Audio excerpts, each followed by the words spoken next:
दुनिया के सबसे बड़े महाउत्सव महाकुंभ की शुरुआत 13 जनवरी से प्रयागराज में होनी है। और जब महाकुंभ की बात करते हैं, इतने बड़े उत्सव की बात करते हैं, दरअसल महाउत्सव कहना चाहिए, तो इसमें बिना सन्यासी साधु संतों के यह महाकुंभ की हम कल्पना नहीं कर सकते।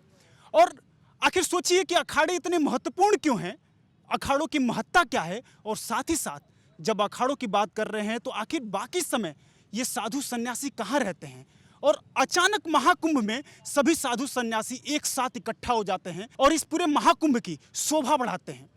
तो इस पर हम चर्चा करेंगे और समझेंगे। और फिलहाल हम आए हुए हैं प्रयागराज में, महाकुंभ की तैयारियां चल रही है जोरों शोरों से। इस बीच जूना अखाड़े के सचिव देवगिरी महाराज हमारे साथ मौजूद हैं और उनसे जानेंगे, चर्चा करेंगे कि इन अखाड़ों की महत्ता पूरे महाकुंभ में क्या होती है। तो महाराज जी, विस्तार न्यूज़ पे आपका बहुत बहुत स्वागत है। सबसे पहले तो मैं ये समझना चाहूँगा, जानना चाहूँगा कि ये 13 अखाड़े जो यहाँ उपस्थित होते हैं महाकुंभ में, ये बाकी समय कहाँ रहते हैं, ये बहुत बड़ा सवाल होता है।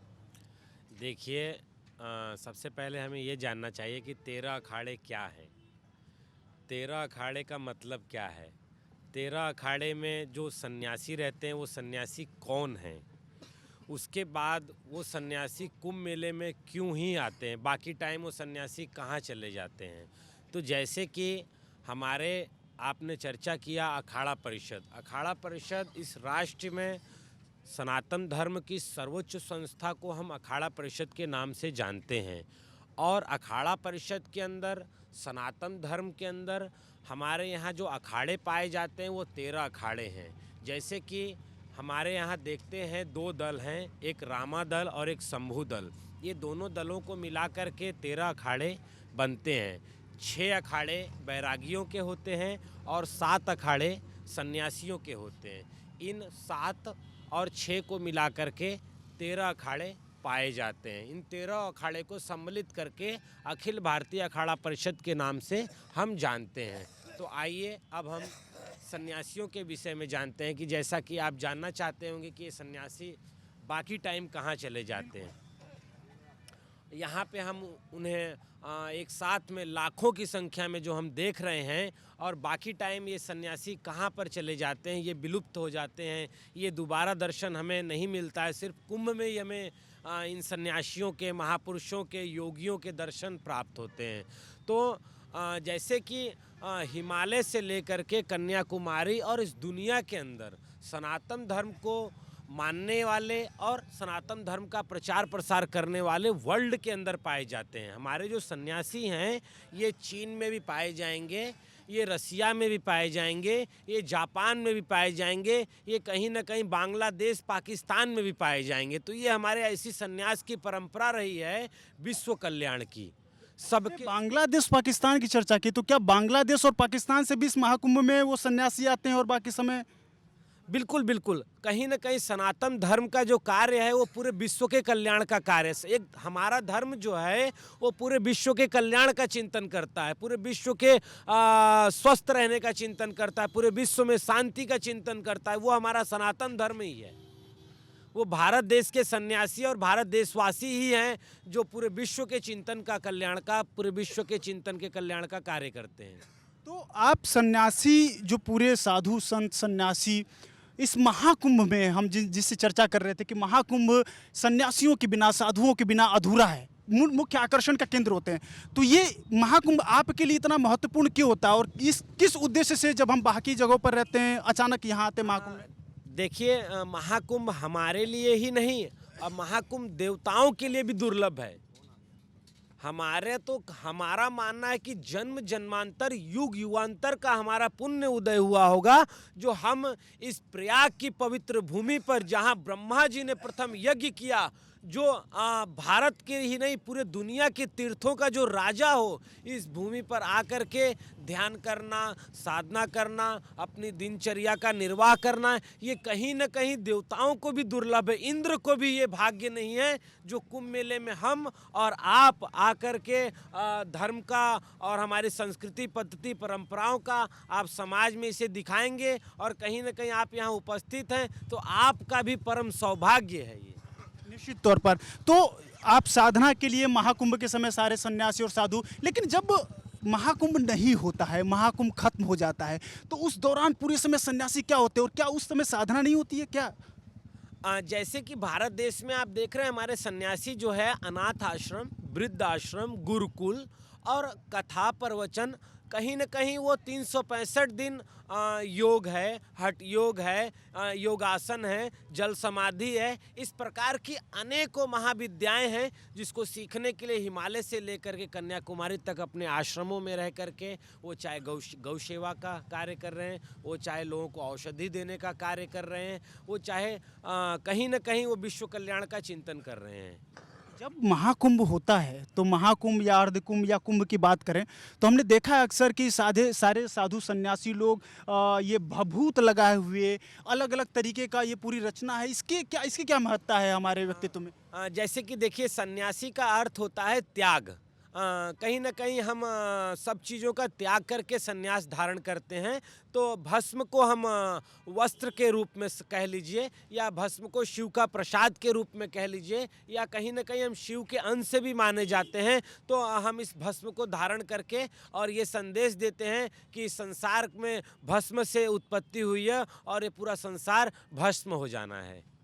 तो साथ ही मुझे अब थोड़ा सा आपने बताया जब पूरे इस कि किस तरीके से हमें ये जब लगाते हैं, भभूत लगा रहे हैं या फिर बाकी टाइम पूरे देश भर का भ्रमण करते हुए आप अलग अलग जगहों पर साधना करते हैं, महाकुंभ की जो साधना आपकी होती है कैसे विशेष होती है? इसमें क्या आप लोगों के लिए ये जो पूरी अखाड़े की बात करें साधु संतों के लिए विशेष क्यों होता है? देखिए ये अनेकों प्रकार से इसको विशेष माना जाएगा कि जैसे कि आप यदि साधना की बात करेंगे तो साधना कहीं न कहीं, हाँ आप देखिए कोई यज्ञ कर रहा है, कोई अनुष्ठान कर रहा है, कोई मौन व्रत रख रखा है, कोई खड़ा होकर के तपस्या कर रहा है, कोई हठ योग कर रहा है, कोई अन्य क्षेत्र चला रहा है, इस प्रकार से कोई समाज का सेवा कर रहा है, कोई मेडिकल की सेवा कर रहे हैं। अपने अपने कर्म में सभी सन्यासी और सभी अपने अपने दिनचर्या में यहाँ पे आप स्वयं देख सकते हैं लगे हुए हैं। अखाड़ों में जो सन्यासी जो अपना पूरा कहते हैं कि सामाजिकता, समाज, ऐशो आराम के जीवन जो कहते हैं, सौंदर्य, साथ ही घर परिवार, सुख, सब कुछ त्याग कर जब सन्यासी लोग बनते हैं, अखाड़ों में जो 13 अलग अलग अखाड़े हैं उनमें क्या सन्यासियों के उसमें सन्यासी बनने के लिए या फिर उसका हिस्सा बनने के लिए क्या कोई प्रक्रिया है जिससे उनको गुजरना पड़ता है, क्या है? कहीं न कहीं सन्यास की तो एक अलग प्रक्रिया रही है, ये अति प्राचीन प्रक्रिया है सन्यास की प्रक्रिया। और सन्यास एक गुरु शिष्य की परंपरा है और हम गुरु की शरण में जाते हैं, हम दीक्षा लेते हैं और गुरु की सेवा करते हैं और गुरु के बताए मार्ग पे चलते हैं। हमें गुरु ही जैसा मार्गदर्शन करते हैं, हम उस मार्गदर्शन पे चल करके और विश्व कल्याण का चिंतन करते हुए फिर हमें सन्यास की दीक्षा हमें गुरु देते हैं। तो निश्चित तौर पर आप सभी लोग प्रत्येक जो कुंभ होता है, चाहे अर्धकुंभ होता है, चाहे महाकुंभ, उसका हिस्सा रहे होंगे और इस बार फिर से आप लोग महाकुंभ 2025 के लिए आए हुए हैं। महाकुंभ 2025 में कुछ दिन बचे हुए हैं, मैं आप लोग लेकिन यहाँ मैं देख पा रहा हूँ कि अखाड़ों का अलग अलग अखाड़े स्थापित हो रहे हैं, उसकी तैयारियाँ हो रही हैं। इस महाकुंभ में आप लोग के अनुसार क्या कुछ खास है, क्या कुछ अलग है और बाकी अखाड़ियों अभी कितने अखाड़े आने वाले हैं और कितने साधु लगभग इस साल लगता है कि आएंगे यहाँ पर इस महाकुंभ में? लगभग सभी अखाड़ों का नगर प्रवेश हो चुका है। कुछ अखाड़ों का छावनी बन चुकी है, कुछ अखाड़ों की छावनी प्रवेश हो चुके हैं, कुछ अखाड़ों की छावनी प्रवेश बाकी है। और इस कुंभ का महत्व ये है कि ये 12 साल में एक बार लगता है और ये जो इस बार महाकुंभ लगा है ये 152 वर्ष में ऐसा कुंभ आया है जो ये कुंभ अमृतमय कुंभ माना गया है। जैसे कि देखिए 4 जगहों पे कुंभ लगते हैं, नासिक है, उज्जैन है, हरिद्वार है और प्रयागराज है। तो इन 4 जगहों पे कुंभ लगने का अलग अलग नक्षत्र होते हैं, अलग अलग घड़ी होता है, अलग अलग मुहूर्त होते हैं, अलग अलग योग होते हैं। वो योग बनने के बाद ही कुंभ का टाइम आता है, तो उस योग के आधार पर ही कुंभ की मान्यता है। ठीक है महाराज जी, अभी हम साथी अखाड़ों के साथ साथ शाही स्नान पर चर्चा करेंगे और इसके बारे में हम चर्चा विस्तार से करेंगे, लेकिन इससे पहले बस एक सवाल मैं जानना चाहूँगा कि शाही स्नान की प्रक्रिया क्या होती है। और ऐसा मैंने सुना है कि सबसे पहले जो सन्यासी होते हैं, साधु गण होते हैं, सबसे पहले वो स्नान करते हैं और उसके बाद ही आम जनता करती है स्नान। इसके पीछे की प्रक्रिया क्या है और इसके पीछे की मान्यता क्या है? साधु संतों का स्नान करने का महत्व ये रहा है कि अति प्राचीन टाइम से जब कुंभ लगते हैं तो कुंभ में सबसे पहले जो देवता होते हैं वो भी सन्यासी के रूप में, शिव के रूप में आकर के, और देवता भी स्नान करके अपने आप को, जैसे मैंने पहले कहा कि ये कुंभ इंद्र को भी दुर्लभ है, ये कुंभ देवताओं को भी दुर्लभ है, तो वो कहीं ना कहीं सन्यासी के रूप में देव आकर के सन्यास के रूप में आकर के स्नान करके, इस अमृत स्नान करके अपने आप को सौभाग्य महसूस करते हैं। और जब भी ये सन्यासियों का दर्शन करने के लिए पूरा देश और दुनिया आता है। महाराज जी, एक आखिरी सवाल। कुंभ 13 तारीख से शुरू हो रहा है, अभी काफ़ी समय है इसमें, अभी लगभग सभी अखाड़ों का आगमन हो रहा है या फिर हो चुका है यहाँ पर। सरकार की तरफ से और बाकी प्रयागराज प्रशासन की तरफ से यहाँ पर व्यवस्थाएं कैसी है, कैसा लग रहा है आपको? व्यवस्थाओं के लिए तो मैं अधिक नहीं कहना चाहूँगा, पर हम आशावादी लोग हैं। हम आशा कर सकते हैं कि ये कुंभ बहुत दिव्य, बहुत भव्य, चाहे यहाँ की सरकार है, क्योंकि हमारा ये मानना है कि कुंभ अति प्राचीन व्यवस्था है और ये कुंभ मुगल शासन में भी हुआ है, ब्रिटिश के शासन में भी हुआ है और अनेकों लोगों के कार्यकाल में कुंभ होता आया है। तो कुंभ अति प्राचीन व्यवस्थाएं हैं और आने वाला कुंभ बहुत दिव्य और बहुत भव्य होगा। बहुत बहुत धन्यवाद महाराज जी। तो आपने सुना और देखा, समझा।